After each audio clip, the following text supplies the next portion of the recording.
What the fuck is Self Quar? Hello, everybody. This is Baron Vaughn. Welcome to my new podcast, Self Quar, here on Stony Island Audio. That was me that made the sound effect. I don't have any real sound effects. So thank you for listening to my inaugural episode. You're probably wondering what the fuck is Self Quar, right? So this is a podcast where I get to be intimate, y'all. I get to be nuanced, y'all. I get to be emotionally intelligent with a variety of people. I like people. I miss people. And that is one thing that I have realized is true for me during this pandemic. I didn't think I liked people, but I have found out that I really do like people, and I have taken that for granted. So one thing that I have gotten to do while I've been in this pandemic, one thing I've made sure to do is check up on people. You know, I'm checking up on old friends. I'm trying to make new friends.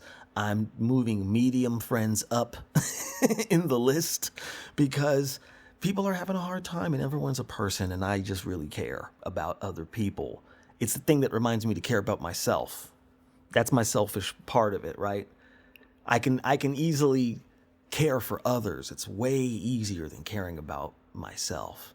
But hearing people talk about how they care for themselves, about the questions that they have, sometimes that are like mine, I'm usually able to either provide something that helps them, or they're able to provide something that helps me. That's why I like talking to people. I like talking to people who are very different than me. That's what this podcast is going to be filled with. People who are just so different from each other. One thing in common, though, we're in the middle of this. So everything that's happening to us is being informed by this global situation. Now, of course, here in the United States, we're having a hard time with it. I don't know what it is about the history of the United States that makes it really hard for us to cooperate as a whole, but gee, it's also something that has come up in the last couple of years. I'm not going to have to get too much into that because obviously you have been here and you feel all these feelings in your heart. I don't have to do any kind of history lesson. I'm here to kind of track our emotional journey as a whole. I think that's one of the biggest things that's not being talked about, y'all. The emotional toll of being an American. I mean, it is talked about, you know. We talk about self-care. We talk about talking to our people, checking in on each other. But what does that actually mean? I don't even think I know. That's why I'm trying to hold space for others here. Because I've had people hold space for me. I'm learning how to do it for myself, y'all. Be gentle with myself. Because look, obviously the shit's going down out there. You know, in all kinds of different ways. And that's stressful, y'all. Being mad all the time is stressful. Having to fight all the time is exhausting. Having to go out into the world in the state that it's in today, with people talking about what they're talking about, coming at you, you know, with all kinds of insanity, whether it be straight up hatred, or whether it be straight up nonsense, or a garbled mixture of the two. And that's just the president, y'all. I'm very happy that Biden has won this election, but what does that mean? I'm a natural cynic, and I am in good spirits, but of course I always have that little piece of, But what gives me hope, of course, is talking to people, is asking people how they're getting through this whole thing. Talking to people about, you know, what's coming up for them, because I think that's what's really going on. Like, this is a gigantic learning moment for all of us. We're all stepping back, have had to step back from a cycle that we did not have the time to break out of. It broke on us. And now we're all just having to look at ourselves. Ain't that a motherfucker?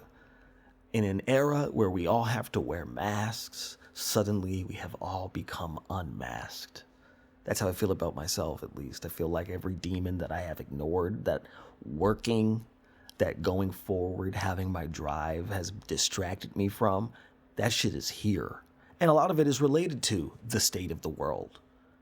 It's related to my existence as a black man in America, as is true for, you know, my family, my friends, This is what's on people's minds, but I don't want to get into the, I don't know, I don't want to get into the analytical kind of stuff. I want to stay with the feelings, with that nuance, with that emotional intelligence and that intimacy and that vulnerability, y'all. I've recorded this introduction, I don't even know how many times, because I'm nervous to put this out there. I'm very experienced. I'm very established.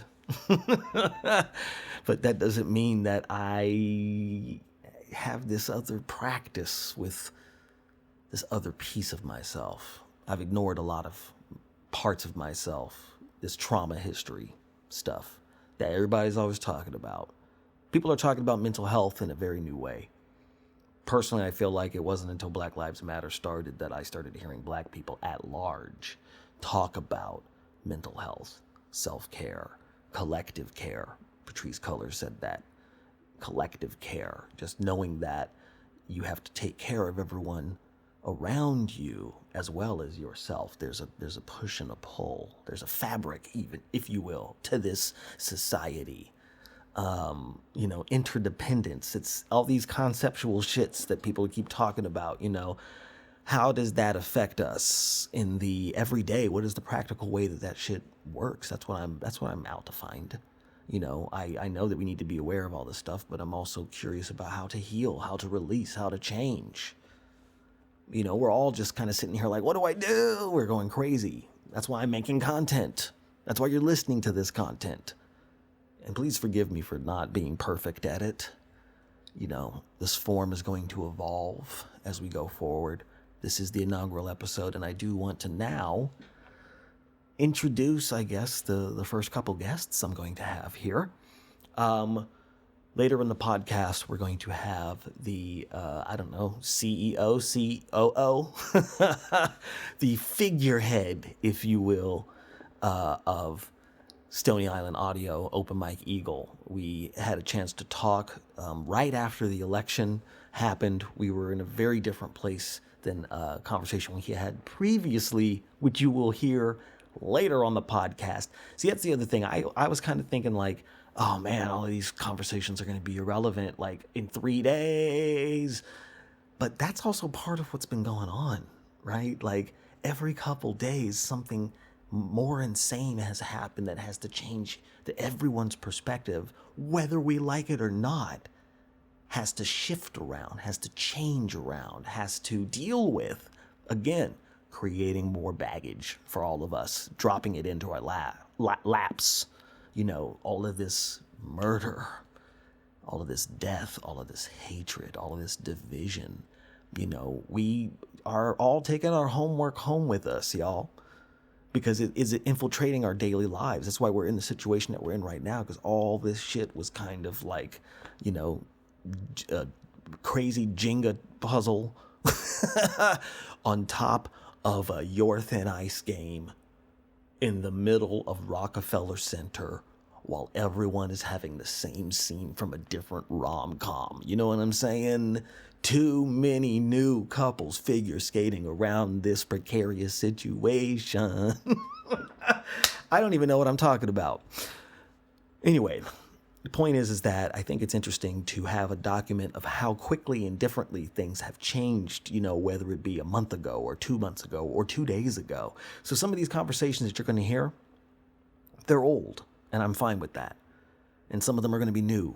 I'm going to set that up. I'm going to try to be, I'm going to try to tell you about that. And it's going to be crazy. It's going to feel like, oh, isn't that cute when that was our biggest concern, when fire tornadoes were our biggest concern. Oh, wasn't that adorable when there was a fire tornado?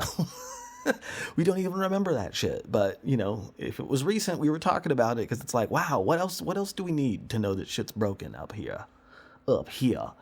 So anyway, Open Mike Eagle, that is going to be the last interview. I also, in the middle of this podcast, have my good friend Katrina Davis, who has helped me put this whole thing together. Katrina Davis is a very funny young comedian here in Los Angeles, who has an interesting perspective, and she's also listened to all of these interviews, and so we get to kind of analyze them and kind of pick apart the pieces we want to put into our lives. But now I'm going to introduce my first guest. I have the honor of saying that she has been elected um, to the office she ran for. She ran for city council for District 4. I am talking about Nithya Raman. Please pay attention to this person. This is an exciting individual in the world of politics today. One of the most progressive candidates on any ballot, I think, in the United States this last election cycle. I don't really talk to her much about politics and about her policies. I didn't intend to necessarily. I kind of wanted to see what she was about, because she comes off as a very genuine person, a very kind, caring, and intelligent person. And my goodness, that was totally the case. So I'm happy that she won,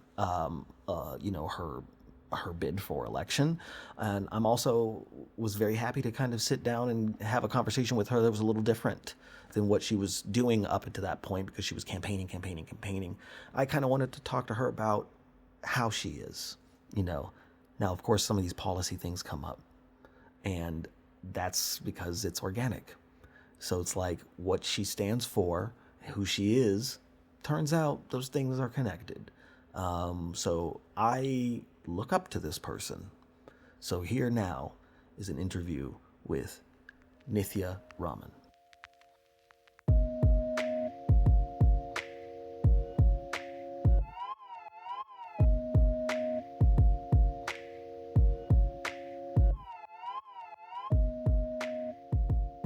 Now, I know that you grew up in the suburbs of Boston. What part of Boston did you grow up in? I grew up in a town called Burlington. Do you know Boston? Very, very well. I went to Boston U, so yes. Ooh. Have you ever been to the Burlington Mall? That's the primary way in which people know Yes, of course, Burlington. I've been Yeah. to the Burlington Mall. Yeah. Nothing to do. Oh, go And ahead, go ahead. yeah. No, I would say I always have to clarify for people it's not where the Coat Factory Yes. is from. That's Burlington, Vermont. This is another lesser Burlington where where the only real claim to fame is this Yeah, gigantic I think mall. that's how most people in Massachusetts actually, that's how they refer to it. Hey, you want to go to Lesser Burlington? Like, it's like that. Hey, you want to go to Lesser Burlington? You want to get a Coke, guy? It's Sunday, so we should go to Vermont, right? That's a very inside joke for people who know state laws in Massachusetts. So you went to Harvard. You went Yes. to Yeah. MIT as well, right? Did you ever go to Yes. the Comedy Studio right there in Harvard Square? It was above the Hong Kong restaurant. I have been there. That's one of my old haunting grounds. I started doing Oh. stand-up in the city of Boston over there at Harvard. It was very fascinating. Comedy Studio was a very fascinating social experiment because you had real people from Boston, real people from Cambridge, Harvard students, MIT students, all of these different people coming into one place to try to agree on what is funny. And So if you were good there, that means you were probably good for a lot of people. maybe, but sometimes your goodness is connected to the community in which you wish to be good, which I think is sort of your deal. Because you are running for election here in Los Angeles, and Los Angeles is a very fascinating city. I have gotten quite obsessed with the history of how the city came to be, because I had Mm. 3 years here where I didn't have a car, and I had to trip all over Los Angeles County to get to auditions and shows, and I was taking the bus and going, "Wait a minute, why is it a different bus now? Wait, so is this still okay, so now I'm on the blue bus, but now this is a green bus, but now I'm in North Hollywood." So it's like that whole thing. I took the subway, I took Uber and Lyft at the beginning of Uber and Lyft. So I started to be like, why is this city like this? Why is there no one discernible downtown? Like, why is it all these different counties? And some of them are Mhm. towns that have mayors. And the average Los Angelino, who's not a real local like myself, is like, why? What is this? What's going on? And it kind of creates this, I would say, disunity to this county because it's got a really interesting way of governing itself. But people like you are talking about issues that I wish I heard more people talking about, because those are the exact things that I think are the result of this division that has happened in the way that this city is governed.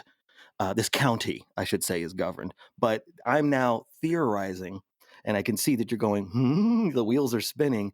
So, your thoughts? Well, I think you're absolutely right in so many ways. I think there's two things that really explain, well, maybe it's all really just one, but to me, the history of Los Angeles is the history of private real estate development, and it's the people who set up these developments in places like Sherman Oaks, in places all over LA County, not just the city of Los Angeles, but all over LA County. And the kind of suburban dream that they sold to people who are moving here, the kind of promise of the life you would have, you could still have your urban job The and life your based on the automobile.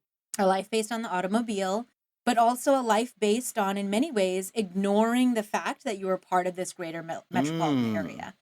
It replicated the suburban dream that you saw happening all over America, but in a place which is very clearly a city, which has city level problems.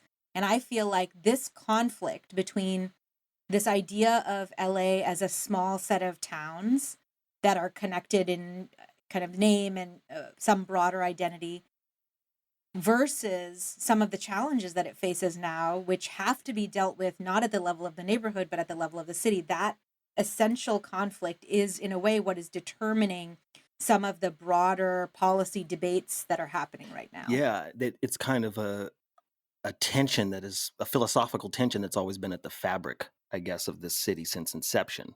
Not at inception Yeah, because this city existed before the United States, but the United States right. version of. Right, right, or the more modern version of it, exactly. And I think the same thing that you're talking about, or this same kind of atomization of various neighborhoods, absolutely contributed to the car culture. Absolutely contributed to the idea of having all of these different little centers, but no clear one place, which is a real center. Yes. It contributed to a lack of connection between some of these places, except through the highway, except through your own individual car, a lack of investment in our public transit infrastructure. Yeah, all of these things are absolutely connected, but I think the root of it, to me, the explanatory root was these private real estate developers who came here and set out a vision for Los Angeles, developed huge swaths of it, and imbued those swaths with a certain kind of self identity that still continues to shape a lot of Angelino's vision of themselves. Hmm. But I do think that that's also changing, and I don't, for me, it's exciting to try and bridge those two ideas of Los Angeles and to try and talk about solutions to issues that can hopefully address people in both, or people who like it a particular way, Mm-hmm, mm-hmm. And for anybody listening that wants more research on the history of Los Angeles, let me recommend three movies to you: Chinatown, The Two Jakes, which is the lesser known sequel to Chinatown, and Who Framed Roger Rabbit, which is technically inspired by Chinatown, but it is kind of about the destruction of public transportation. Okay, so, which is weird. Chinatown's water, the Two Jakes is land, and Who Framed right? Roger Rabbit is the trolleys because they want to put Toontown together with Humantown, but it's all about if this trolley can do it, which of course that's really the metaphor. Is like, should the humans and the Wow. tunes Okay. even mix? Stuff like that, right? Interesting. Yeah. Oh my gosh. This is not what I expected to be talking about on this podcast, but I'm so excited about it, and because I think it connects to the broader theme of the podcast, which is that how I've been taking care of Yes, myself through this very stressful exactly. process. Oh, I was gonna transition into it, but you did it for me. Well, listen, I'm a You are a pro now. pro. You are a pro. That's right. Yes, because I have a lot of friends who are like Yasser Lester or June Diane Raphael, people who I've known for years, especially, and a lot of other people who are fans of yours, or are members of organizations that have endorsed you, and so it's kind of like you're a fascinating individual to a lot of people, but to me, I'm always fascinated to know or curious to know what it is that informs these people that want to change things, because I see myself as a version of you. I'm just the artsy fartsy version, you know, and Yeah. you are getting in there. And this was something that you had planned on doing pre-pandemic, I would assume. Yes. But yeah, I started the campaign last August. So I've been running now for 15 months, which is absolutely mind blowing. I can't believe I've been doing that. I would assume so, especially to go into all of a sudden this unprecedented crisis that I think it's been a gigantic learning moment for many Mm, people in many ways. Because I think big thing that you are concerned about, that I'm also concerned about, is what's going on with housing and the homeless populations. So in Los Angeles is like, you know, I've heard homeless populations very rudely referred to as a cancer before. And the mm, person who said that was saying that in a derogatory term, you know, like they're just there and you can't do anything about them, sort of thing, them, right? mm. But if I can extend that off that metaphor, there's signs that you might be having cancer, that you might get cancer. There are things that you can do to prevent oneself from getting cancer, I guess you could say. It's random in the end, Mhm. I guess you could say, but like there are preventative measures that can be taken. You can't just go like, well, it's going to happen. I might as well just do whatever I want. So this population out here, people have been struggling with what's going on with in Los Angeles, and then this pandemic, I think, really puts it in the focus because everyone's being asked to be inside, and what inside is Mhm. not the same for everyone. So, your thoughts? Yeah. Well, I would say, if you're going to classify it as a type of cancer, I guess I would say that our homelessness crisis would be most akin to something like a lung Mm, cancer, where your behavior as a smoker is the most likely cause of most instances of lung cancer. I know it's not always the case, but it's most frequently because cancer, as you said, is more random. But here in Los Angeles, what I look at when I look at the history of the city, when I look at the ways in which we could have prevented our current homelessness crisis, the ways in which we can still be preventing people from falling into homelessness, and we choose not to do those things, that I think is what has driven me to run for this seat, because I think we haven't acknowledged how much of our current crisis is almost completely man-made here in LA. So if I may get into that for a please get moment, into uh, it. That's my theme song for you. right, I love it. So one thing I always say when I compare the city of Los Angeles to the city of New York is the differences in the kinds of safety nets we've put in place for people who are housing vulnerable or housing insecure in some way. In New York, there are 165,000 public housing units. There are enough shelter beds for every single person who is experiencing Mm, homelessness. Here in Los Angeles, we have less than 10,000 units of public hmm, housing. And that, by the way, that was an effort by the private real estate sector to stop public investment in housing here because it would cut down on their hmm, profits. And that's a historical, kind of a historical artifact of hmm. Los Angeles. The reason why we have so few units is because of the power of this real estate industry. We also have less than a quarter of the shelter beds that we need for our current unhoused Hmm. population. And as our unhoused population grows, that ratio, the quarter, it keeps decreasing relative to the size of our homeless population. And we continue to underbuild on it. And so when I think about why we're facing the crisis that we are, in so many ways, it feels like we haven't done enough to make sure that people who are not served by the private real estate market have an option, have another way in which to stay housed. We have never, for example, provided a right to a lawyer for people facing Mm. evictions, even though there's more than 30,000 estimated evictions in the city of Los Angeles every year. We've never provided emergency rental assistance to a broad swath of residents. We've made it incredibly hard to get emergency rental assistance, and it's like a couple $100s, and it's only available to the very poorest of poor residents, even though everybody knows that so many people are facing eviction here in Los Angeles. And even though research shows that you only need $600 and on average to stay in your home. if you're facing eviction. And yet we've never bothered to make that kind of money available to people. We have so many people who are renting here in LA. It's a city of renters, right? Mm-hmm. We have tenants' rights on paper that are supposed to protect tenants from illegal evictions, from bad living conditions. And yet we've never, as a city, never allowed the construction of the kind of scaffolding we would need to actually be able to let people realize those rights in reality, right? So those are rights on paper. We've never told people that they have those rights. We've never given them the tools to be able to exercise those rights. And we've never used our authority as a city to proactively enforce those rights. Now, in a city that is actually internationally now defined by our housing and homelessness crisis, why would that not be your first priority? Mm-hmm. Why would that be not the thing that you are fighting for every day in office? That is what really baffles me about Los Angeles.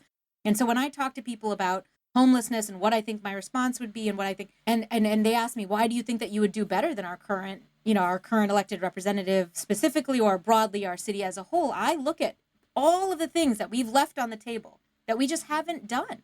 And I think if we did any of those things, we would be in a better position.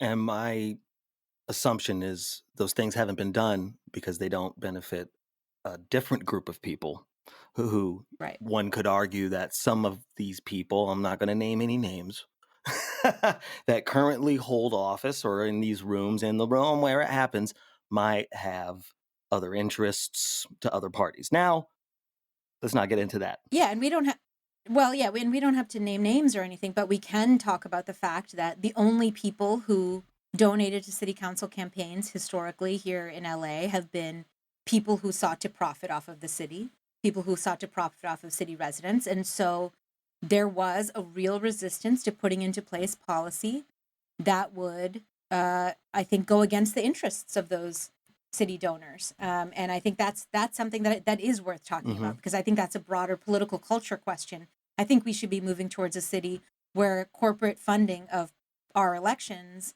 is considered to be, just something you don't do. It just Bad feels like you form, shouldn't be bad doing that. taste. Yeah, bad form, bad form. And if somebody does it, you don't vote for them, because that's a sign that they're not working for you. They're working for somebody else, Mm-hmm. you know? Fascinating. So I guess what I want to do, in a sense, is try to steer this back to. I guess I'm thinking about, like, you know, this apocalypse, and I do openly call it the apocalypse, but I don't say it like I think most people mean it. Every story to me starts with the definition of a word. So apocalypse, I believe, is an ancient Greek word, and it's supposed to mean Hmm. uh, all will be revealed. The revelation. It doesn't Huh. mean an ending. It means an understanding. So I always go, it's not, Wow, I didn't know that. that's what they say. Feel free to fact check, feel free to Snopes me. But I always, I like yeah, that meaning, and so I'm going to accept it as true. take it with you, because I think it's not the end of the world, it's the end of a world. And so we are at the nexus, I guess you could say, I would say a death of an era, and that it is very much in our face every single day. All of the Hmm. many problems that this country has been standing on, you know, each state has been standing on, each city has been standing on these illusions for years, decades, century. And suddenly it's all kind of blowing up in our face. And I think that we have an opportunity to shape and form and create a new world, right? And uh, when I think about, like, someone like you running for office, because this was the one, was you, were you all always planning to go into politics? No, and it's a really bad. I mean, I have 5-year-old twins. Like, this is not a good time for me to be Exactly. I running. bet, you're trying to homeschool, and there's like a whole situation going on, right? So what made you go, something else has to be happening here, something different has to happen here? And I'm curious if there's like a, in the movie where you see a little boy walking down the street, and you don't see who it is, and he looks in the window, and you're like, "What's in the window?" And it's just a guitar, and you see the kid's face, right? And you're like, "Who is that kid?" Cut to John Lennon, playing this guitar as a teen, about to get up in Liverpool. And so I'm wondering, what is that moment where you saw the guitar in the window and you're like, maybe something else needs to be, maybe I need to switch courses here? I do talk about one moment often where we started a drop-in center for people experiencing homelessness in this neighborhood. So I live in Silver Lake, but it serves a bigger region Hmm. of the city. And I helped to set up that drop-in center. I helped to fund it with a group of my neighbors. And I always talk about this one moment when I was sitting at that drop-in center and I was sorting clothing donations. And I looked around and, all the other volunteers are there and all of us had full-time jobs. All of us had families that we were leaving behind to come and do this work, which I looked around and realized, oh, this is the work that our city officials are supposed to be doing. We're Hmm. doing the work that the city is failing to do. And that, to me, that was my moment where I said, God, this, unless we change who's in power, unless they feel this kind of urgency, we're never going to get to a place where we see real change in LA. And so that's always my aha, that's my guitar in the eyes moment, I guess. Yeah. But I will also say that I've also had so many times where I've questioned my decision to run just because it has been hard on my family, and sometimes my parents or my in-laws have essentially had to be here the entire time with us, to help care for the children while I've been doing this. That's the way we've made it work. Uh, and sometimes I think, gosh, I put such a burden on everybody to do this, and I took so much time away. But at the same time, when I think about the future that we're fighting for LA, I also think that this is the best thing to be doing for my kids.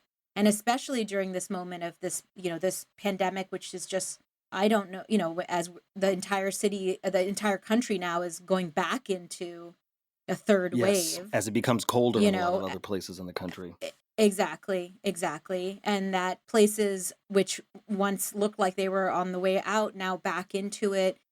Now I'm struck, and 1 week away from this presidential election, I'm struck that even if Biden wins, it's still going to take a much longer time to solve this, to get to a moment where we're all able to be together and unmasked and now have our Right. economy back again. And I think about just a few weeks ago when it felt like the entire state of California was on fire. And so we're faced with all of these things, which are just this moment of such incredible pressure on us as a society. And in some ways, yes, I'm away from my kids more than I would like, but when they look back on this moment, ask me what I was doing, I feel like I was trying to do the thing that I thought would be the most effective at responding, to these crises, and trying to do everything in my power to Well, your change family things. has really come together to support you. I know that I know that it feels like a burden sometimes, like, oh, I've asked this of them. But if I would assume if any of them didn't want to do it, they'd be like, no, I'm gonna stay here and watch Hulu.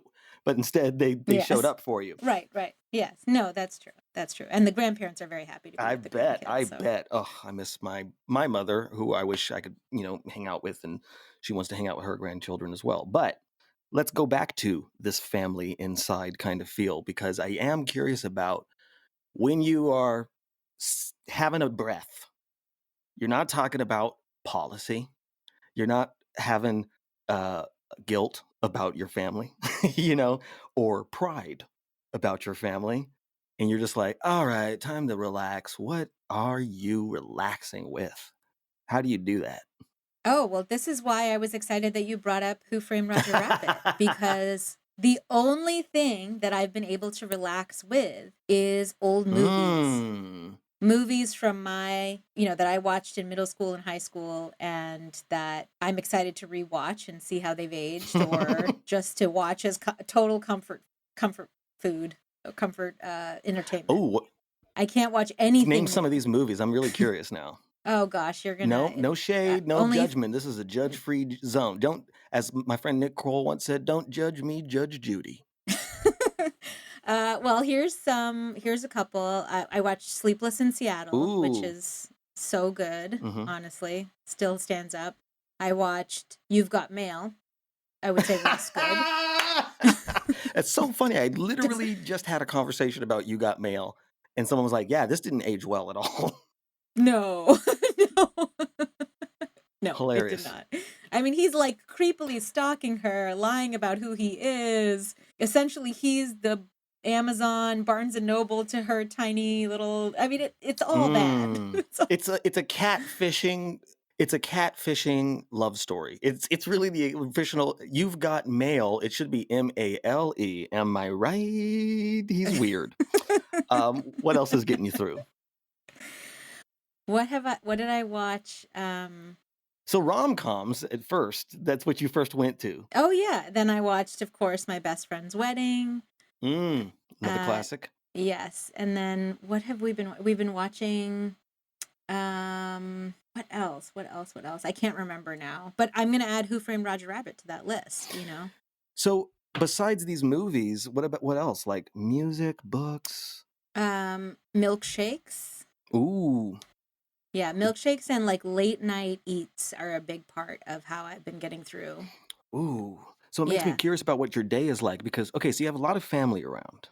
I have a lot of family around, so that enables me to so the last few weeks have just been absolutely crazy back to back Campaigning, yeah. and mostly digital events. So I'm mostly at home in my, at my desk in front of my computer all day, and I don't really have a minute to myself. And then at night I'll want to go somewhere, but of course everything's closed. Mm-hmm. So my husband has been but we have the grandparents with us at home, so I'm able to drive around with him and we just go and get food from all over the city, late night eats, and that's like my favorite way to get. Yeah, It's like a little personal time for the two of you, huh? exactly. Yes. And so what do? You just drive around and you just talk or you eat or Yeah, a we combination? talk. Yeah, we talk. We drive from like I the other day he really wanted Popeyes, so we like drove to the 24-hour Popeyes on La Brea. Then we one day I wanted a really awesome milkshake that I had at Sweet Rose Creamery in Santa Monica. So we drove Whoa. out. Yeah, it's so good. I mean, I live in Silver Lake, so it was a long drive, but there was no traffic, so we went out there. We got that. The other night I had, yeah, there's just so many, and there's very few places that are now open 24 hours. So, Mm-hmm. but they're all over the city. So we get to drive everywhere and pick up stuff. And It almost sounds like you're having like it's like the scene in the rom-com where they go to the skating rink. So it's you and your husband are skating all over the city. So you're getting to do that rom-com thing almost nightly. Is that what you yeah, said? well, not every night, but every couple nights a week we'll go around, particularly Friday or Saturday night. So there's a bit of a love affair with the city. Yeah. Oh, absolutely. So tell me some of your other favorite places. Like some of these places like, people go, "Oh, I can't wait till I get back. I can go to and it's safe." You know, are there Oh. places that you miss, they Oh say? my gosh, I miss so much of LA. It's like kind of painful for me to talk about what I miss. Okay, then I'll No, retract. it's okay. I mean, I just remember, I had just gotten to a point where my kids were old enough that they were able to take public transit with me and they were excited Mm, about it. And I'm a transit user, a lifelong transit user. I obviously rely on my car more in LA than I've ever in my life. Um, but even when I commute to work, usually I rely on public transit because that's the most, when this bus is coming, so you're able to go mhm. out and get it. It's like the easiest way when you can use public transit in LA. And I was really excited because my kids finally got to the age where they didn't have to be in a stroller and I was able to take them with me on Hmm. the train and go downtown and go exploring with them. And so that's what we were doing right before the pandemic. And it was really sad for me that, we had to stop that kind of thing. It's also a nice way for them, in a sense, like as they get older, for them to be independent about getting around the Mhm. city and to be able to explore the city on their own before they're able to drive. So I'm really excited to see how they start using transit and once we can start using it again. Which is another one of your platforms Yeah. because it sounds like you have this love affair with the city hmm and you would like other people, everyone here, to also have a similar love affair with the city. Oh yeah, I mean LA is amazing. I lived outside of Boston in the suburb. I Hmm. When we first moved to America, I was really little, but we moved to Louisiana and then I worked in India Right. for a while. And so I've lived a bunch of places as a young person and as an adult and now I'm here. This is my home. I'm raising my family here and I've never felt more at home in any part of America than I have in LA. And it happened so fast. And I think that is so special about Los Angeles. Like Hmm. it, for me, it made me feel at home here and it made me feel accepted here in a way that I had never experienced anywhere else. And that was why I was so excited to have children here, because Mm-hmm. I grew up, you know, it, I grew up in a place where I didn't always feel like I was welcome. And I don't know whether you had that experience growing up or where you grew up, but I certainly didn't feel, yeah, I didn't feel welcomed all the time and struggled with that a little bit. And I don't think my kids will ever feel that way. And gosh, Ooh, what a blessing. that is really beautiful. That's what we all want, right? That's what they say. Yeah. And so that always informs us. I think sometimes the guitar in the window is someone being a racist, or and you go like, "Oh, I don't want my children to experience this." So, well, I'm really happy that you're trying to, or that you are making because I think that your presence here has already made such a difference, and already in the lives of your family, especially. Because I'm curious about, like, when I say that, like, oh, they support you, I'm curious about some of these ways that you see them supporting you. Like, what are besides your husband driving you around the city for milkshakes and chicken wings? Like, what are some of these things that you go like, oh, when you look around, you go like, I love these people. Oh yeah, I love these people. Well, with my husband, I will say that, he right now is tabling for the campaign at polling locations across the city. So every Mm-hmm. day he's in a different early voting started Saturday. Mm-hmm. And he was even tabling last week at high traffic foot locations across the city and just telling people about the campaign. So he's been doing that every single day. My parents have been phone banking for months. They were doing it in Boston, and now they're here for the end of the campaign, not staying with us, but they're so they're still phone banking. My in-laws who are staying with us, we had to put some stickers on postcards because there was like an error on the mailing thing, all these handwritten postcards that all these volunteers had done, and we had to sticker each one of them, and there was about 3,000 of them, and the stickers were really hard to put on, and so every night they would put stickers on these postcards, Mm-hmm. and my mother-in-law is so sweet. She'll bring me a cup of hot tea, hot chai at 3 p.m. every day and knock on the door, and she's like, I'm not disturbing one of your meetings, but she'll like bring me a hot cup of tea. I mean, it's like the love that I felt from my family, the pride that I feel from them, that I stepped up and did this. This is not an unusual, this is not a usual path for a lot of people in our circle. There's not a lot of people who've joined the political world, and so I think they're really proud that I did this, and really proud of kind of the excitement it's generated. So it's been really amazing. And then my kids, oh, they're just the best. They have been so good, and every morning they will crawl into bed with me and just tell me about their dreams and tell me about uh, you know, things that they thought about at night and conversations they had with each other before they went to sleep, and just like hug me, and they'll spend that time in the morning with me every day, which that's their way, I think, of showing me their affection and love. That's really incredible. I am smiling so wide. The audience can't see, and it's because you're beaming I as you mean, talk about your family. It's really beautiful. I'm just so blessed. I really am, like I feel so incredibly lucky with the family that I have and the support they've provided. And I have a little brother who Mm, is not so little. He's working at he's like a he's little to you. uh he's little to me, even though he's like a foot and a half taller. No, a foot taller than me. Yeah, yeah, yeah. But he and his girlfriend have also been phone banking and tabling. I mean, it's like everybody. My sister-in-law in New York, she's a doctor. She was Whoa! on the COVID ward, and she works at a hospital in the Bronx. And she's been phone banking from New York. Wow, I mean, it's like everybody, everybody. that's really incredible. I mean, I'm very lucky. I keep thinking of. Well, I'm not going to say this because I keep thinking of. I can only imagine this cinematically. Like, I imagine the scene, of the here's your tea. I hope I'm not disturbing something, and then following you out into the living room and everyone's there and the kids are playing and like, someone's phone banking. It's like, hey, it's like a lot of things are happening at once. It's pretty beautiful. I feel like one of the biggest things for me about this about the Panny D, that's what I call the pandemic, Panny D, just so it sounds like a really, fantastic 90s rapper. Um, is that I think it's bringing into focus in many ways that which we have been taking for granted. Mm. And so I'm curious to you or to ask you what you see that maybe you have been taking for granted. Yeah, I remember this moment at the beginning of the pandemic. First, we were all very hunkered down, obviously just in our little in just our little family unit. Hmm.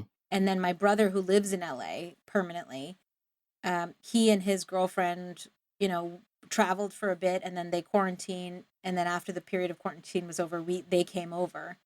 And I remember that moment when we were able to hug Mm. each other and they were able to hug the kids. Like, I just was like, oh my God, I missed this so much. And I think that's been the thing that has brought home to me so clearly through this is how much I just I need to have that physical presence of the people I love around me. I miss my friends so dearly. I don't know Hmm. how you've been managing through this. Sometimes, there's like a song, there's a saying, there's a speech that you heard. We all have these kind of earwigs that have stayed Mhm. with us. Earwigs? That's not right. Earworms. I have earwigs and I hate them, so that's why they're on my mind because I'm like, I got to spray. Earworms that kind of stay in our souls.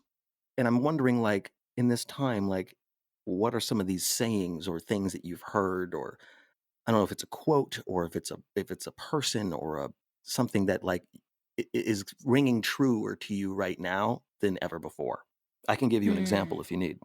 Yeah, why don't you tell me one? There's an old saying, and I actually don't know who said it: "Be in the world, not of it."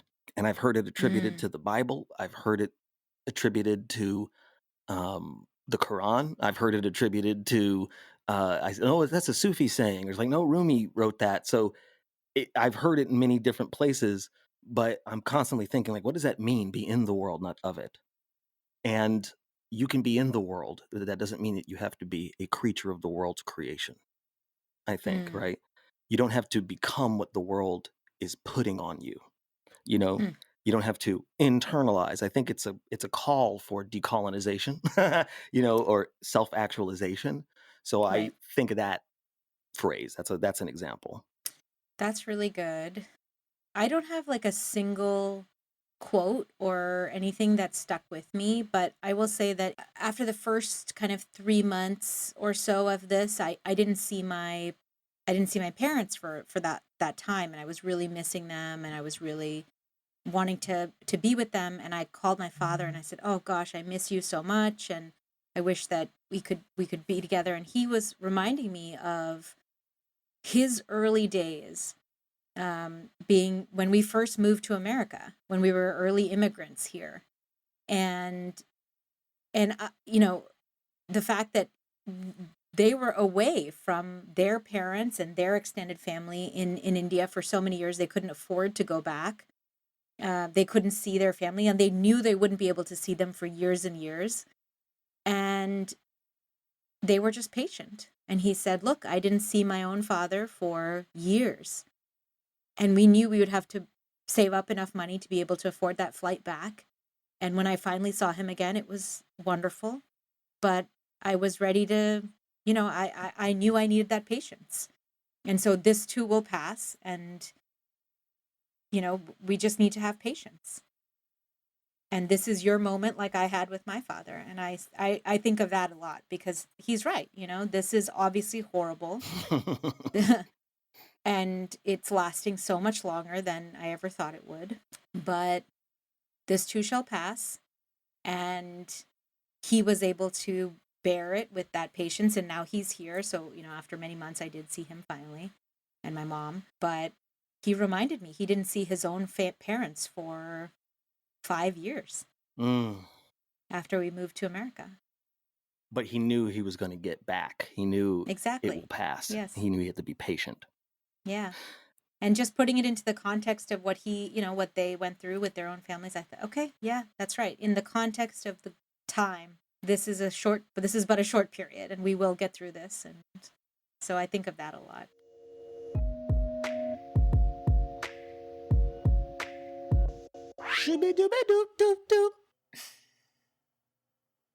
I think that, Oh, yeah. I thought you were gonna do it. That was very good. On key as well.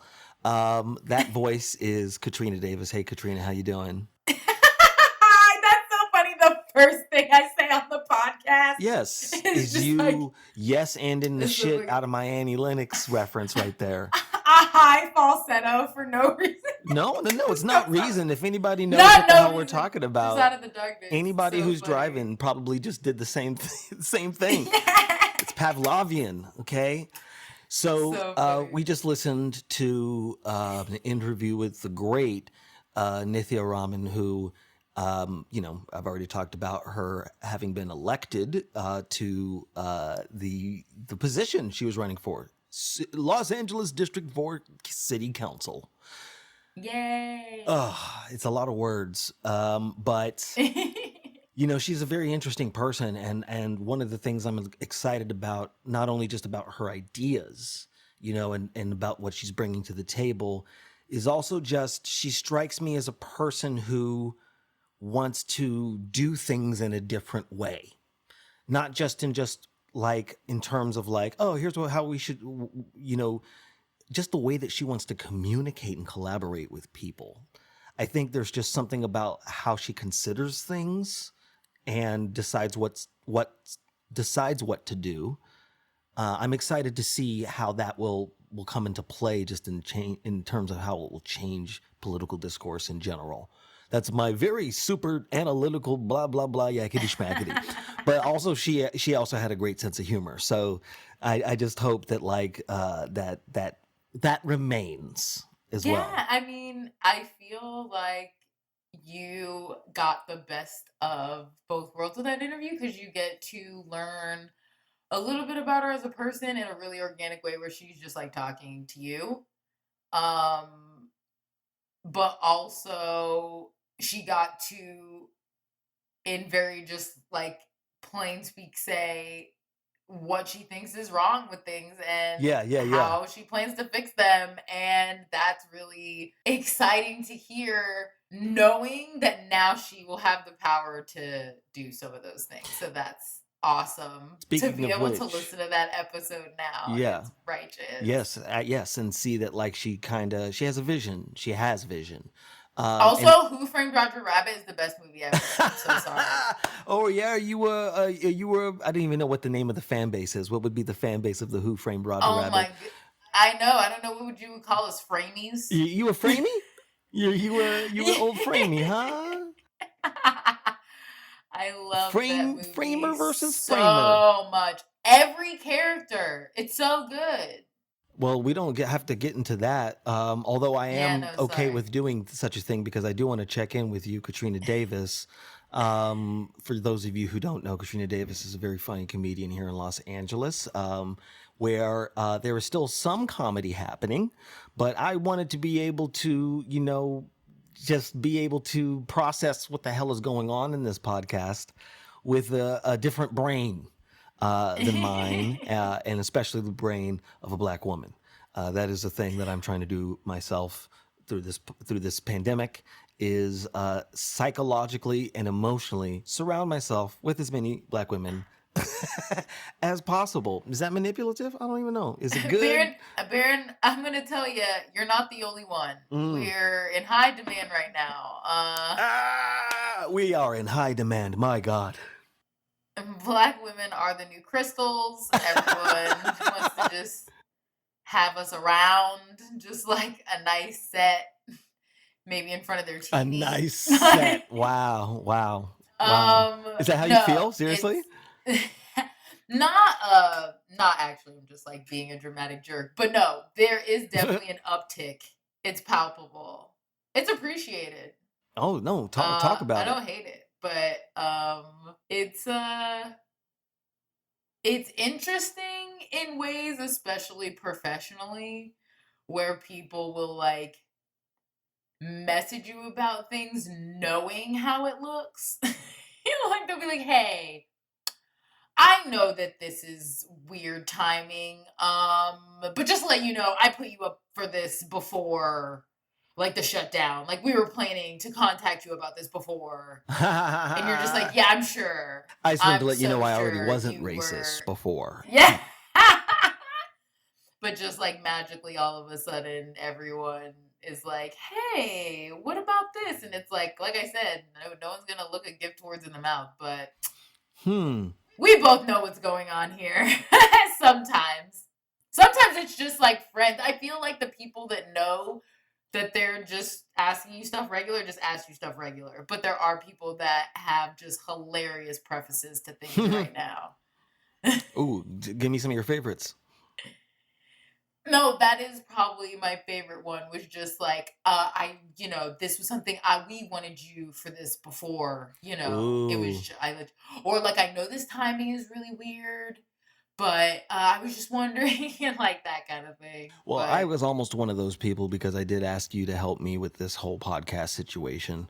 Uh, go but I ahead. You can think laugh at me. that things like, no, but I think that things like this are a part of the pandemic that I've kind of been able to see as a plus, because I, for my day job, normally would have to drive there, and it's at least an hour and 15 minutes one way. So I have had 15 hours each week given back to me because of the pandemic. Hmm. So it's given me the ability to do more things and gain more experiences on things where I would have immediately knee jerk been like, "Oh, I don't have time to do that," and been like, "Oh, you know what? Yeah, sure, I'll try that," and like not know what I'm doing or if it's gonna work. You know what I mean? Like what's gonna go on with Fantastic. stuff, and being like, "Oh wow, I'm so glad that this kind of like blossomed and evolved into something Yeah, that's amazing. great."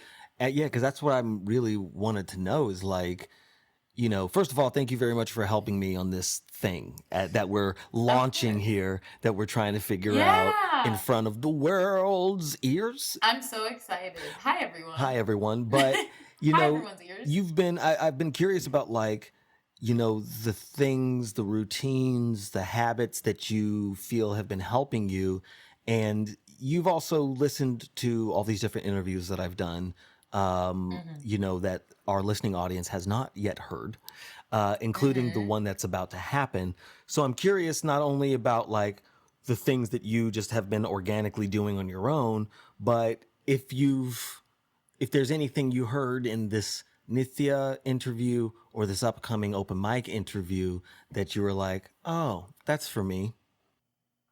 Yeah, I will say Nithya's interview, I did not relate to because I'm an only child. So I was listening to that like how you listen to people talk about alien Oh, abductions. Like good God. there's never that many people in my house. People do and like even culturally, like we do things for each other. Like the things that she was describing that her family does, it's like, do you have the flu? No one would ever like bring anybody, like no one has the time to just be around doing things for other family members like that. Like I don't know, it was so foreign to me to listen to, but that even I feel like gave me such an idea of her as a person. Like I feel like she had to have a certain amount of people skills just to get to the bathroom in her house. There's so many people that she That's lives with. hilarious. There's so many. And so I just was listening to the whole like how she's been relaxing and enjoying it, being like, this sounds like a loving fairy tale. Huh. But wow, I can't believe like your life is like that. But also it's great. Like God bless you. They sound amazing. Yes, I know they've all rallied behind her. So that's the question. That's Yeah. the question. And when you, Katrina, have something for everybody, to rally behind you for, will they Mm. show up like people showed, like Nithya's family showed up for her? That's the Oh, question, right? I think that I am constantly surprised by how much people support each other. Like I support my friends. I love them. I love the stuff that they do, and I don't really think about it. But I was just raised to think, not even in a mean, cutthroat way, in a very matter of fact way, that no one outside of this house, not that they don't care about you, but like, why would they? Everybody's got their own stuff going on. Hmm. Everybody's built on survival and taking care of their own. So, unless all their stuff is taken care of and they're going to switch their focus to you, like, why would they? So my mom's like, we're your family. We care about you. We take care of you. We'll always have your back. But like, don't ever expect that from anybody else outside of this house. They have their own stuff going on. So I'm constantly surprised by people who support me, that Hmm. come to shows, even come to shows online, like all the every time anybody does anything for me, I'm insanely like surprised and grateful that they've like taken the time. But I do Interesting. believe that it happens. But it's like I never expect that. And not on a way that I'm like, oh, no one cares. It's like they're busy. Everyone's trying to cope and stay alive. Like, it's fine. Well, there's a difference between expecting it and Uh-huh. accepting it. You know what I'm Which saying? I also have a problem with. Yes, of I'm like, course. okay, that's fine. I But have it's it like, too, but because you don't expect it when it happens, you're like, oh, what you're not supposed to be here for me. So it's like yeah. that's one of those things that you got to work on, I guess. Much less like consistently. Yes. Like when Nithya was talking about her in-laws helping her, Mm-hmm. I was like, they're not even blood. Like, I know they're They're married not. and you like Wow. her, Wow. but Wow. like, what? That's deep. That's Like, deep, Katrina. I really was like, that's how, but it also made me think like, when the way people believe in your stand up, when we don't, well, when I don't have like Netflix specials and all this stuff, and my Mm-hmm. friends are, you know what I mean, they support me. It's like, that's what her family's doing. It's like, no, we know her. We've already heard all this stuff. Like, we're backing her because we know y'all need to hear this. Hmm. Like, I feel Mm-hmm. like that level of support from the people around her even solidifies why, you know what I mean, she won. So, Yeah, and why I think she's a good candidate, and I think she's going to be. yeah. I'm really excited. So that this is a pretty good natural transition, I think, actually, because you're an only child. I Hmm. was mostly an only child, and I believe Open My Eagle, uh, the CEO of Stony Island Audio here on Starburns Audio Network. I don't know what the hell that's called even. We'll get all the stingers right as we go. Stingers, is that what they're called? We'll get all we'll get all the wasp stingers right as we That go along. I don't know if that's jargon, but it feels right to Okay. say stinger. I've never heard it before, but what do I Yeah, know? exactly. I'm just thinking about my limited experiences with radio. Just like, and this is a stinger. It's like, okay, yeah, okay. I think I know what that is. Then I'll remember forever. Oh my god, Uh, so funny. no, but just kind of like, suffice it to say that Nithya comes off as an optimist, and that's not Hmm. necessarily to. I don't mean that in the like she's naive.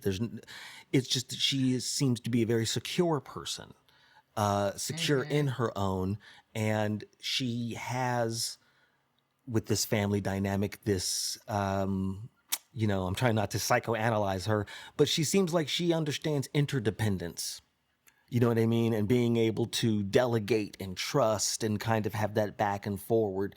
And that's something that, that's what you said. Like, she has to do all that negotiating just to get to the bathroom.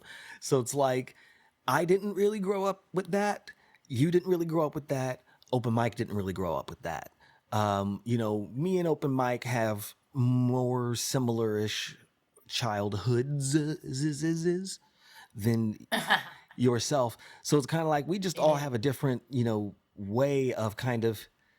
I feel like we all kind of have this "I'm on my own" sort of feel, And Hmm. I'm a married man with a family. I know for a fact I am not on my own, but trying to put that idea into my heart. You know what I'm saying? I intellectually understand the shit, but I don't Yes. emotionally and physically get it yet.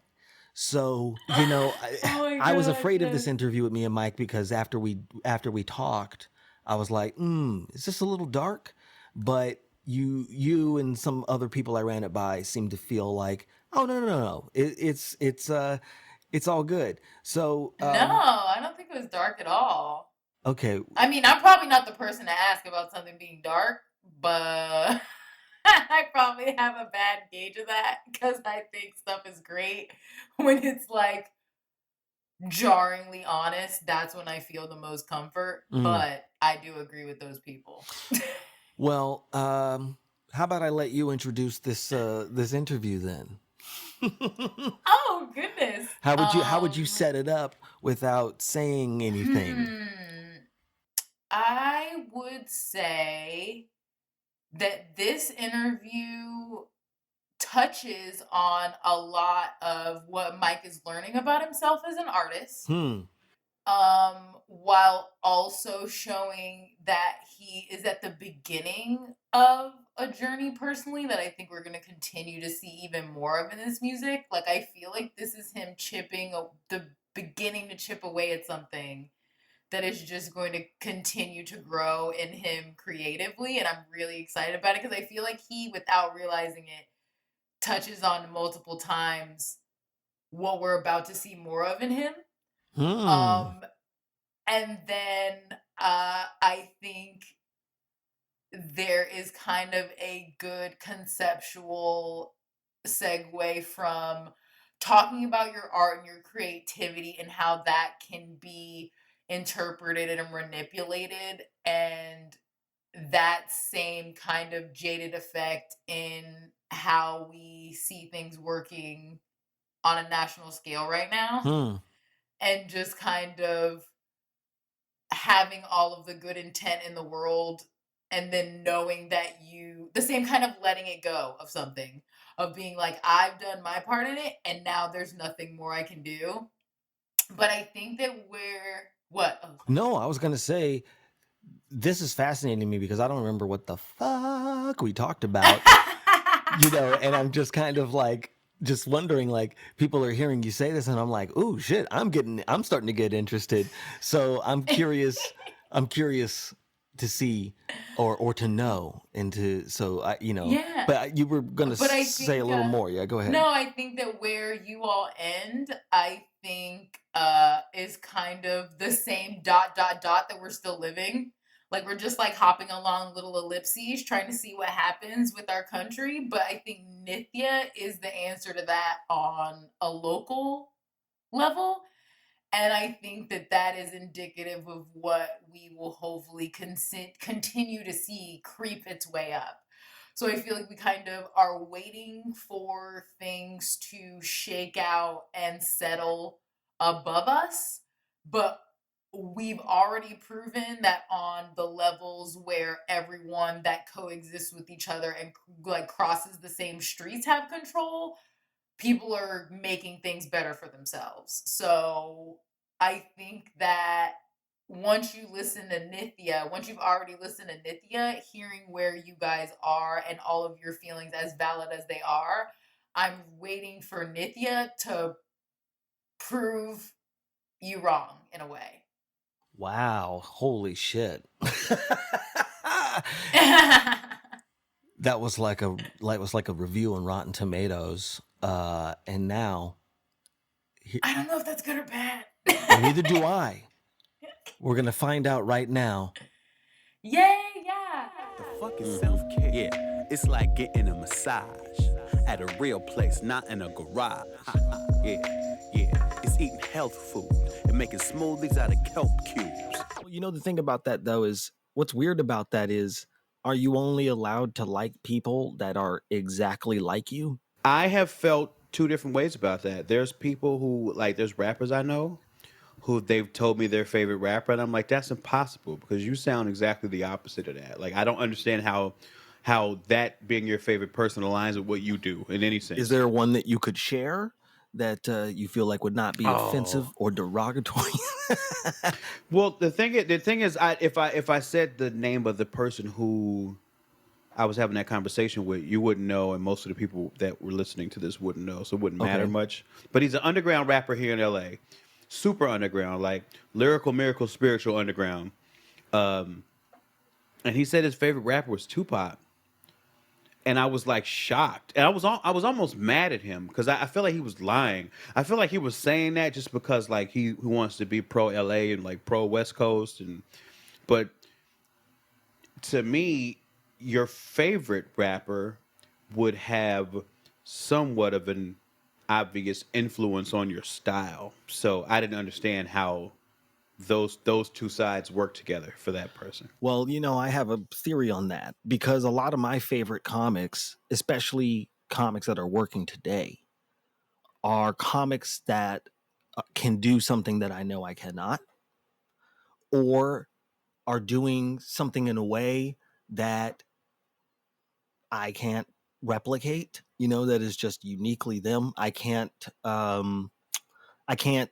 figure out the math of it, and it's sort of inspirational. And sometimes I can figure out the math of it because even knowing what someone is doing doesn't undercut when it's still damn good, you know. And so like I like comics who are unlike me as opposed to the ones who are exactly like me, because it doesn't make any sense to anyone who's exactly like me. I'm already that.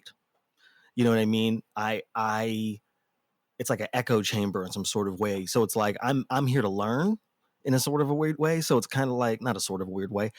Let me say that again. I am here to learn, right? So any comic I see that is doing something that I don't think I've ever touched or that I think is a weak point of me, then I take that as, a sign that, oh, that's someone who knows how to make that work. I want to say that potentially there might be enough of a difference in forms where what you're saying makes a lot more sense to me.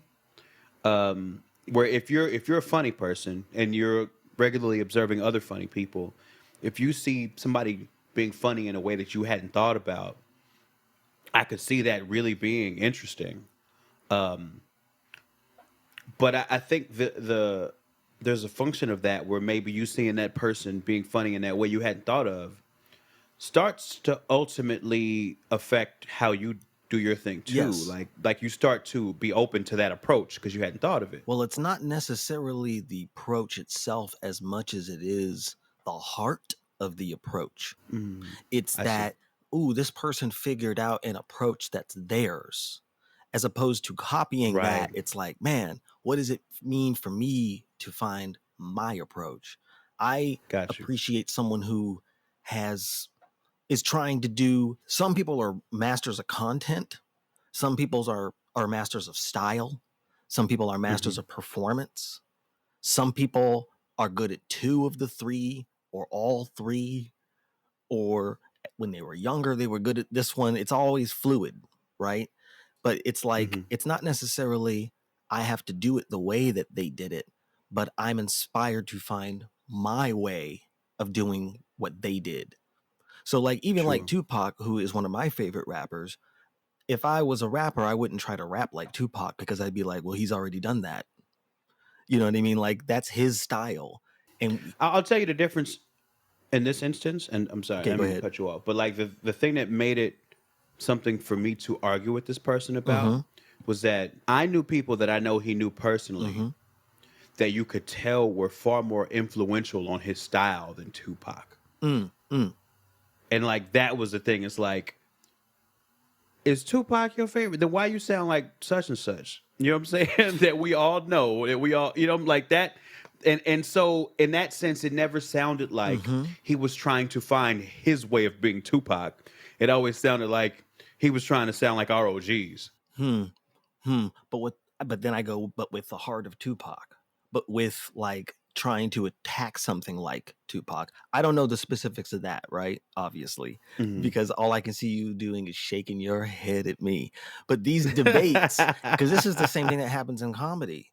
What's like the debate is about what does it mean to have an influence? You know what I mean? Right. So it's like if you were to ask me my favorite comedians of all time, and then you asked me my favorite specials of all time, and you asked me my favorite albums, like comedy recordings of all time, there would be some overlap, but each of those are different things. Sure. So it's like I'm talking about like a career and like a career's influence or a very specific moment. Someone can be really good in a specific moment and like called 1992 out, and then Mhm, they became mhm. irrelevant after that. But just because they did that at that time in that way, it's like, damn, that's how you like really speak to the moment. But that's what they never could transcend, right? Whereas somebody like a Richard Pryor had a career and had continuous transformations, always reinvented himself.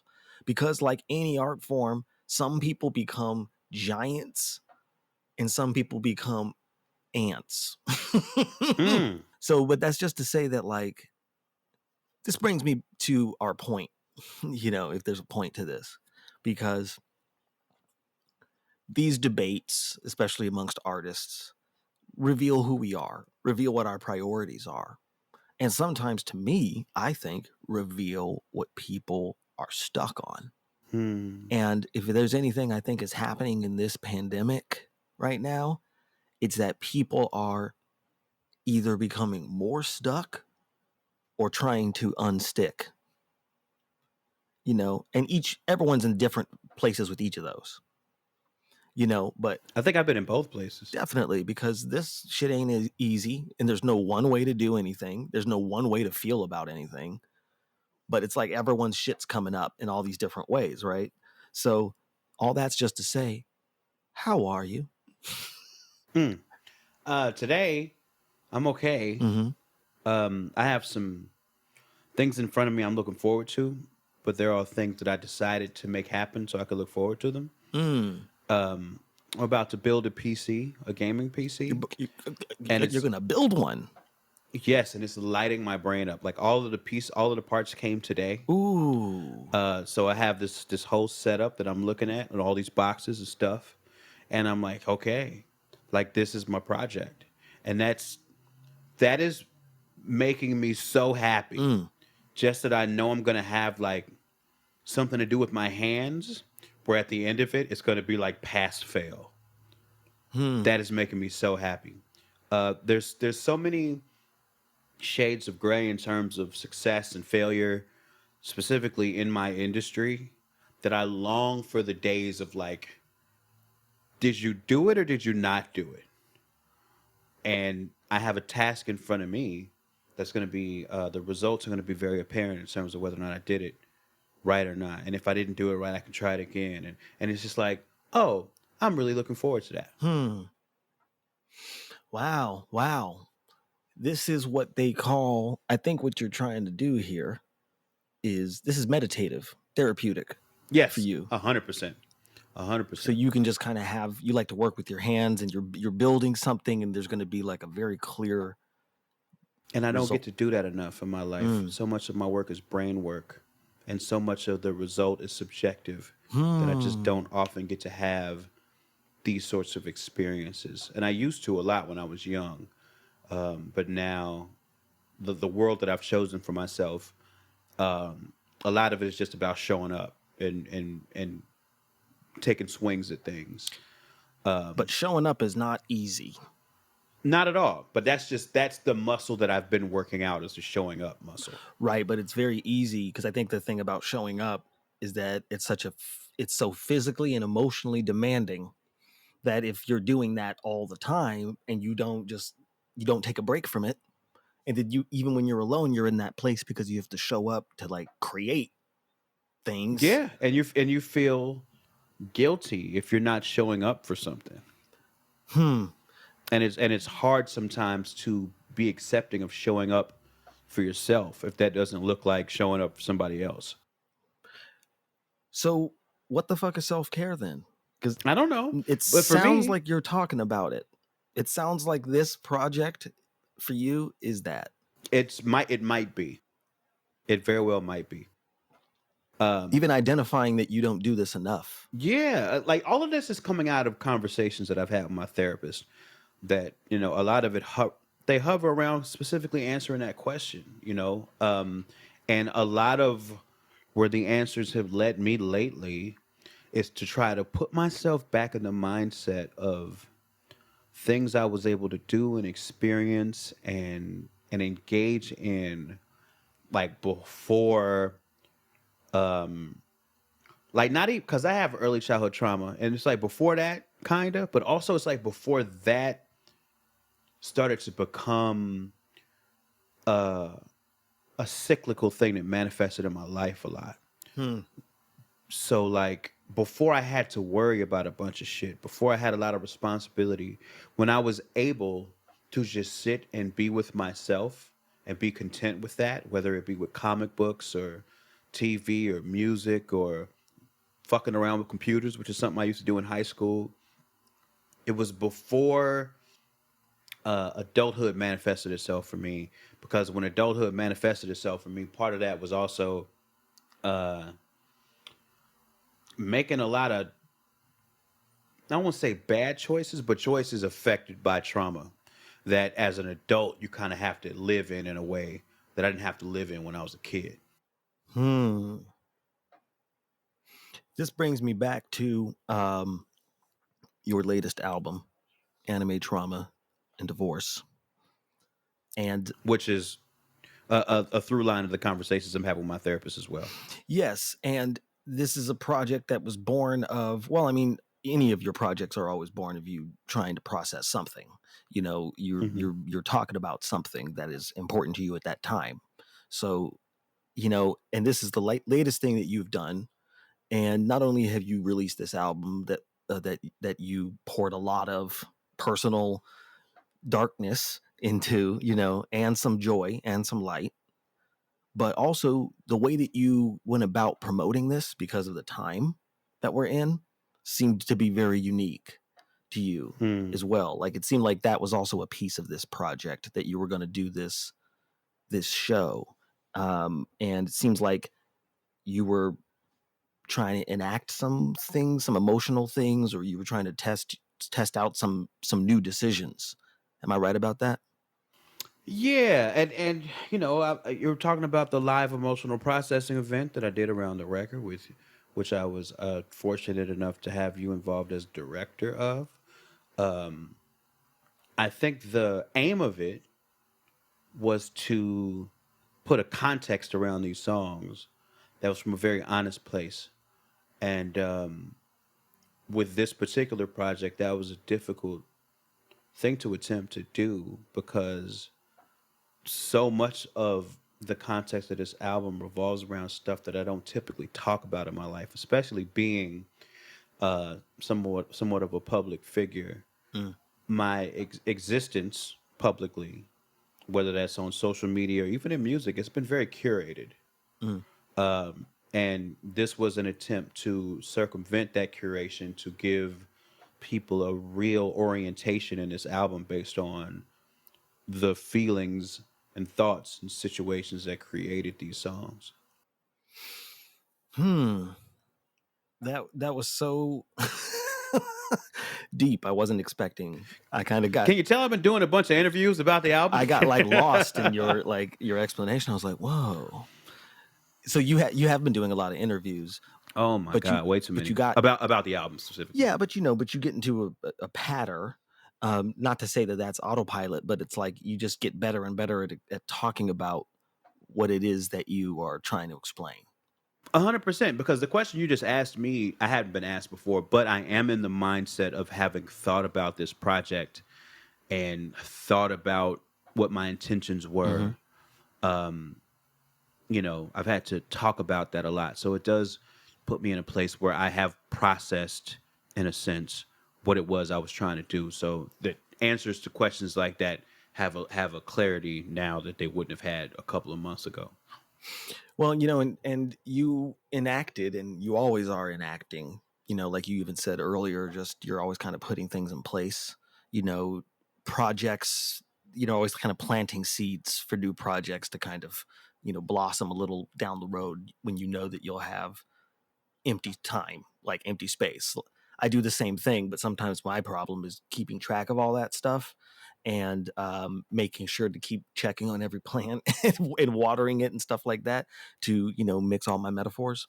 But, you had a lot of things coming into this, not just the album, but you have also launched this imprint Stony Island Audio. You did that tour with Hannibal. So it's kind of like, you have had to be, as usual, very inventive with how you're going to get through all of this stuff. And so when you are doing that brain work, I guess, where's that coming from? And I don't mean that in the sense of like, how do you come up with your ideas? But I'm like, they always talk about the creative well. Yeah. So I'm like, what kind of things do you put in that well that you end up pulling out to turn into all these different ideas? I tend to just have a lot that I want to say all the time. There's just like a lot. I have a lot of.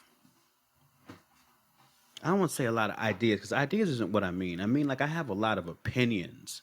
I have a lot of reflections. I have a lot of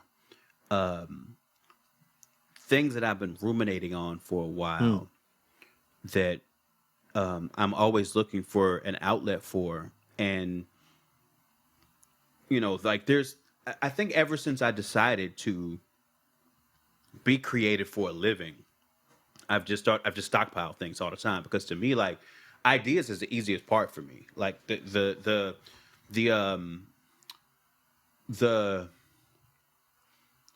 act or the machinery of creation of ideas is the easy part for me. Mm-hmm. The hard part for me is navigating how to take what I have created or want to create and navigate all of these businesses. That's been the difficult part for me. And that goes to everything from music to TV to everything. It's like I can see something that I want to watch. I can see something that I want to read. I can see something that I can hear something in my mind that I know I want to hear this thing as a piece of music. But so much of how creation is mitigated in our society is based on having to convince somebody with money to give you money to make this thing, and with the promise that other people are going to like it too. And that part is just that's what's eluded me. And I've been really fortunate in music that a lot of it's worked out. But even in that, I've been surprised sometimes by the reasons that it works out, because a lot of times it's not about my intentions. It's just about how something hit somebody and how they interpreted it, and then now it's theirs, and there's no, I haven't found any science to like, or beyond that, there is no science. It's like that's part of what you learn about being a creator, is that you put something out into the world and it's no longer yours. Right. And it's letting a bird fly, I guess, in a sort of a way. You've done what you can, and then once it's out the nest, it either flies or it falls. Oh my God! You ever seen that meme? No. That black funeral. There's a black funeral, and the preacher is like, I think he's trying to say nice words to send the person off, and he's got a dove in his hand. And he's like, something, if you have wings like this dove, and fly away. And he lets the dove go, and it just like falls into the dirt dead immediately. It is the most hilarious video, because like people are like, oh, like it's really something. Oh, it's really something. Well, that's very funny. I can see it in my head. So I'm like, I like it, but that is exactly what it's like, because it's like sometimes you connect with who you're trying to connect with when you release the dove, and sometimes it falls into the dirt. But a big piece of that is, for us at least, is coming to terms with that, I guess, right? That once it's out of us, 100%. it's not ours anymore, and that it becomes sometimes very confusing about how to feel about how people feel about it or us through, extension of their reactions to our various works. But also, it's also hard to tell if, like, for me, it's at least like I can't recognize, or sometimes I have difficulty recognizing, when someone actually thinks I'm good. Now, when you say good, you mean, well, because you do a lot of different stuff. I do a lot of different stuff, yes. So I don't think I understand. like, okay. Okay, I'm specifically talking about like comedy, I guess. Like I still have this distrust of my status or position in either comedy or acting, right? Mhm. But I also at the same time know I've been here. You know, I'm working with legends on a consistent basis.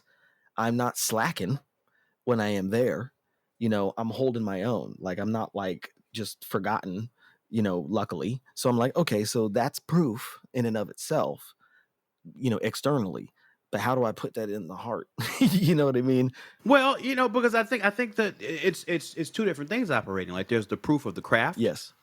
which you're tight because you've studied the Yes. craft and you've enacted the craft, and that's the live feedback that you get when you're performing the craft. Like, Hmm. oh yeah, of course I'm good because I've been practicing this shit, studying it forever. But then there's also the business feedback and the politics and all of that like all the stuff that has nothing to do with craft.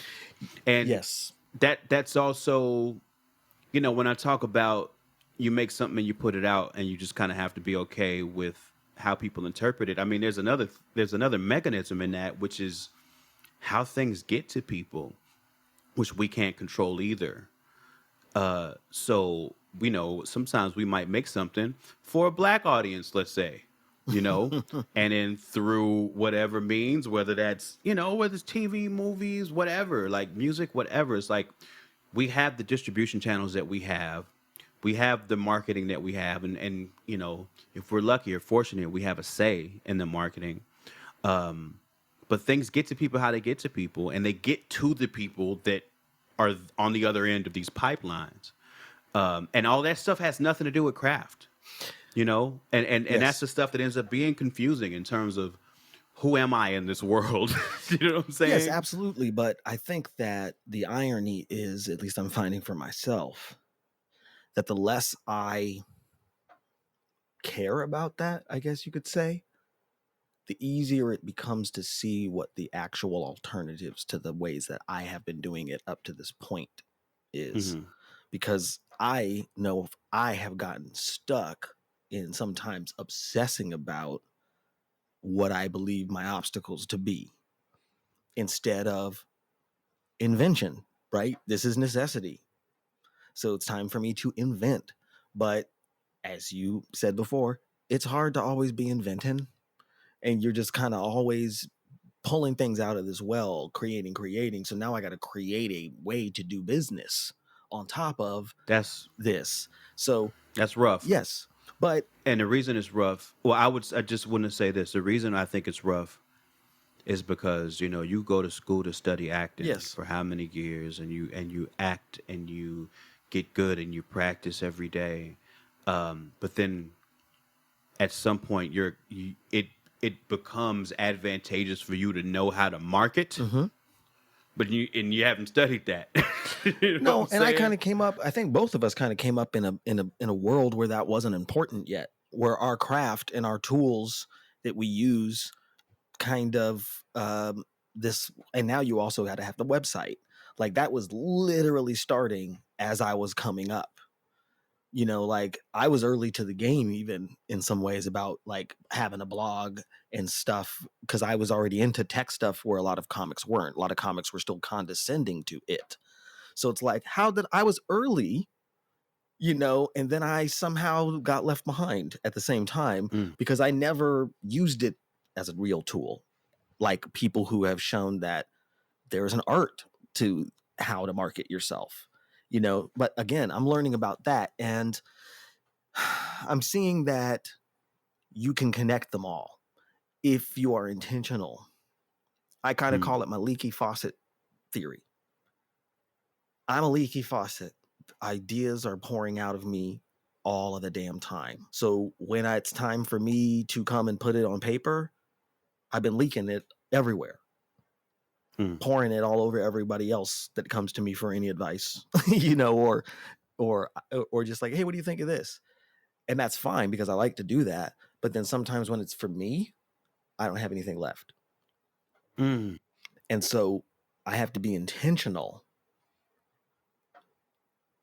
I have, the more I live my life in the moment, doing things like working with my hands, you know, then when it's time, creative time that I have created some sort of routine around, then it's time to turn on the faucet. The more I live in the Yep. moment and I'm not thinking about ideas, then when it's time to generate ideas, I'll have more because I lived my life instead of 100%. constantly being thinking about stuff. 100%. But You got more story to tell. what are you saying? You got more story to tell. Yes. However, easier said than done. Easier said than done. This idea sounds mighty fun, but it's easier said than done. Do do do do do do. So anyway, that's the I had to make it do do do do do do, makes it kind of like that late Saturday morning, uh, after cartoons where it starts being Yeah. kids, like actual kids on the mhm. screen. Like, hey guys, it's me, Johnny. I make weird. From Small Wonder. Oh, Small Wonder. Like my sister's a robot. So, I like to meander with you, Mike. But like, We're good meanderers. we're good meanderers. But at the same time, like, this whole thing is just about, checking in with mofos. In the state of the world right now, we are a couple days after the actual election, or election day, I should say. Votes are still being counted. People are freaking the fuck out, me included. Really? Yes, because You're doing a great job of not doing it right now, I guess. because I know I have no more control. You know what I mean? Like, it's kind of like I voted, I studied, I talked, I promoted things, I connected with people. I'm doing, quote unquote, a lot of different things to educate myself and others, right? And to stand up for myself and others. And then I voted. And it's not like if Biden wins, shit's over. You know what I mean? It's not like, oh, he's over. We fixed it. Like, it's like, yeah, the work has still got to be done. But all of this stuff that's been leading up to this will continue to help us, right? That's the way I'm trying to see it. That's what gives me the continuous hope, seeing the change in the community around us. Yeah, I think there's some if this looks how if it goes how it looks like it's going to go and Biden wins, I think that there is a tangible thing to look forward to in that. And I think that what that thing is having someone in that position who is not constantly adding chaos to our lives. Oh, yes. Who's not stressing us the fuck out constantly. Because I think that is one of the most dangerous things that this guy did for 4 years is that we were already on the edge for a million different reasons. And rather than do what would be so calming and uniting and pacifying for people, which is important. Like, and I understand that some people think that it's a distraction to speak politely or to be civil or and because you're not dealing with issues, but like part of leadership is kind of chilling everybody out. Absolutely. And we have really missed that, even if it's just a figurehead thing. It's like, and I feel like if once he's out of that position and that we know we'll get someone who has the good sense to know when to just say a nice thing, and just leave it at that. I think that's really better for all of our mental health. Yes, it is. Yes, it is. It is. We need a gigantic blanket, a warm ass white grandpa looking ass blanket I mean, I'm to saying keep us even- get us and- through and- this fucking winter that's coming up. 100%, and it ain't about of course there's still issues. Of yes. course, there's still a fight to be had. Of course, Joe Biden is not the answer to most questions. No. You know what I'm saying? He is not. He doesn't represent me in any way that I can think of. But I think just having someone in that very powerful position who can think outside of themselves enough just to know when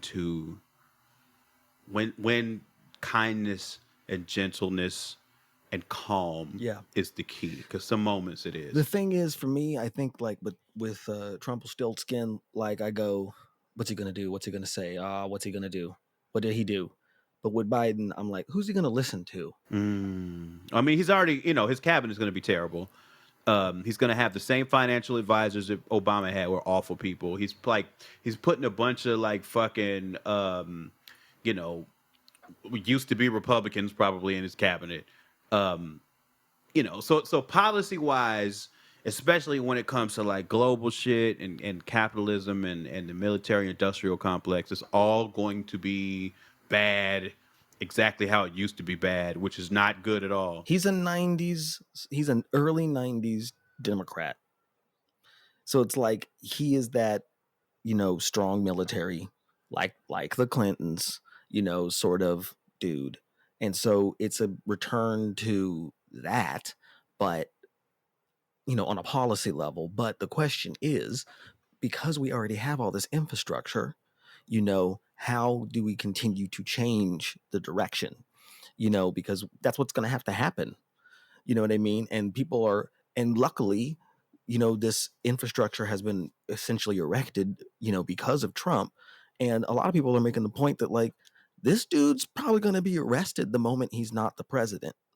Like, he's got There's certainly enough of a criminal paper he's trail. got lawsuit after lawsuit, because you can't prosecute a sitting president. Mm-hmm. So once he's quote unquote an ex-president, the fit's going to hit the shan. And then my father was talking to me about like how now there's this infrastructure of tracking all of these white supremacist terror groups as well. And there will probably be some kind of crackdown. And he said, and it happened in civil rights. He's like, when the Klan was no longer like, all up in the government, and they showed their face, they got rounded up and they went back into the walls like roaches. And that's exactly what's going to happen. They're going to go back into the walls like roaches. This is Hydra. You cut one head off. So it's kind of like, or the octopus or whatever the hell, the metaphor, whatever you want to say. So it's like, if we continue in the same mold, then we will come back to this. But the question is, emotionally, everyone is terrified. 100%. And I think that this is the biggest thing that I don't hear a lot of people talking about is the emotional cost of this era. And we're going to be paying for it for a long ass time. We are. Because we haven't understood the cost. Oh no. Just like we don't really understand COVID and the long-term effects, this Trump presidency, the long-term effects, we're going to see. But in the meantime, you got to kind of make sure that you're at peace with yourself, because you can't be angry all the time. Sometimes you got to build a gaming computer. That's right. And with that, sometimes you got to buy a motherboard and thermal paste. Oh, scheisse. You got to send me the pictures, man. Graphics card. Yeah. You got to send me the pics. All right, Mike. I'm glad we could talk before.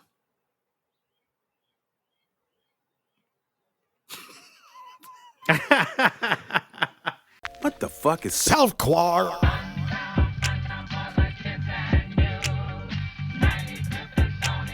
Stony Island Audio. Now that's a stinger.